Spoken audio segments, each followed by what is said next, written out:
All over the country, there are small communities that have businesses and cultures that we probably don't know anything about. Well, one show is about to expose you to places you probably didn't know existed, just like St. Petersburg, Florida. One thinks about the waiting room that gets us into heaven, one might imagine a shuffleboard club. But when one thinks about a city that's booming with small business, art, culture, and a growing millennial population, shuffleboard might be the last thing that comes to mind. Which makes this next scene even more ironic, weird, strange, or perfectly St. Pete. Now, we happen to be in St. Petersburg the day of the Spring Shuffleboard Championships at the St. Petersburg Shuffleboard Club. It's the country's oldest club, dating back to January in 1924. I never would have imagined in a million years I was going to see 20-something scenesters, 30-something entrepreneurs, and the old brass of the city coming together to play a sport that has a European history dating back more than 500 years. So why are young people playing shuffleboard here tonight? Shuffleboard is just kind of core of St. Pete. It's just one of the things that kind of everything in this area is built on. And here to tell us all about Ambitious Adventures is the executive producer and host of the show, Greg Roulette. How are you, buddy? I'm doing great, man. All right, so we kind of worked on this together. I know a little bit about Ambitious Adventures, but tell me why you're looking for these sort of smaller communities out there to start this show on, and then we'll talk about the show in a bit. Yeah, I love these smaller communities because everybody thinks that you got to be in Silicon Valley, or you got to be in Boston, or you got to be in New York, you got to be in one of these great big hubs, but there's incredible things happening all over the country with young people taking risks because some of them just need a laptop, some of them just need a small storefront, and they're revitalizing these communities. These desolate downtown areas are now booming, like you saw at St. Pete in some of the footage, and obviously we were there together, and it's just incredible what these young people are building, and they're doing it in these small towns. Well, now, like with St. Pete, I mean, people kind of think of it as baseball town. That's where the Rays are. Kind of an old person town, but really this whole downtown area was coming together, you know, and you knew a few of the people down there. Yeah, so Central Ave was like booming back in like the 50s and 60s, and then it really turned into this desolate area. Everything moved beachside. It was all old money coming in, and these young people revitalized it. We met with Sarah down there at Miss Red Outfitters. She was the first one on the block to open up, and she was telling us there were still homeless people living in her store space. That's right.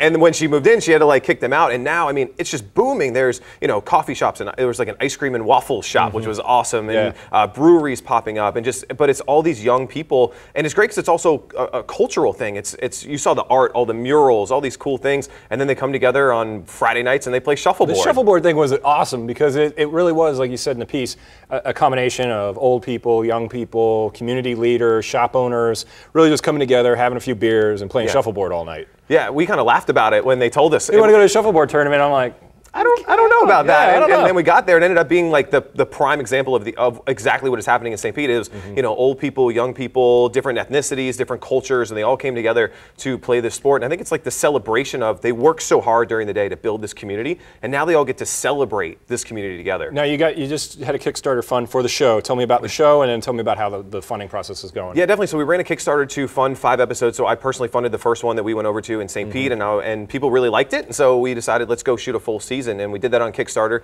raised about $52,000, just closed out a few days ago, and now we're going to 4 more cities across the country, going to Des Moines to check out the Iowa State Fair and some businesses in Des Moines. We're heading out to La Crosse, Wisconsin, but we are also showcasing LA, but we're showcasing a different side of LA, which I think is going to be really cool. Very cool. I can't wait to see the show, see where else it goes, and everybody needs to get invested on it. What's the website where they can go to get it? Yeah, just ambitious.com/adventures. Okay, and you can go to our website, studiodtelevision.com. We're going to have all the info on there, so thanks, Greg. Appreciate it, man. Thanks for having me. So starting out in St. Pete. Yeah, which I love, by the way. I do too. That could have been a tough trip. There. Yeah. Feel that for you guys. And I'm excited to see what other adventures are going to be going on with these entrepreneurs. Yeah, he'll be back, so you guys stay tuned. We'll be following him. That's right. Well, workaholics and jet setters, listen up. If you're always staying late and coming early, changing your schedule, and changing time zones repeatedly, your body might be a lot more vulnerable to catching viral diseases. Experts state that your body's internal clock works sort of like a shield, and when you disrupt it or transform it into an open door for viral infections. So if your rhythm is off, your immune system is taking the worst end of the bargain.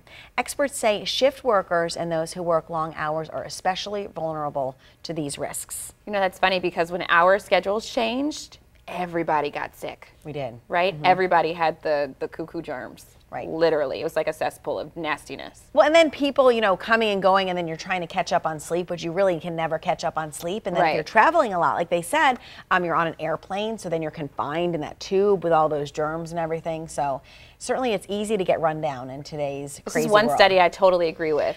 Often we do them and I'm like, but no, I actually agree with this one. I think this one makes a lot of sense. Well, we've conducted this one ourselves here on Studio D. I still got to do the tequila diet we talked about yesterday. That would be a fun one. Trying to start it on a Friday, if you know what I mean. Yeah. Yeah. And probably at night, a little closer to the evening. Finish on Sunday before, yeah. Yeah, not in the morning. Coming up on Studio D, it is the final bout in the Studio D games. Stay tuned to see us go head-to-head in a gymnastics floor routine. I'm going to win. You think you're going to win? I'm going to win. All right, That's me right there on the right. That's me. I'm going upside down in handstand. Another American Horror Story update, this time in real life. Find out how you can get into the horror when Studio D returns. Yes. Love it.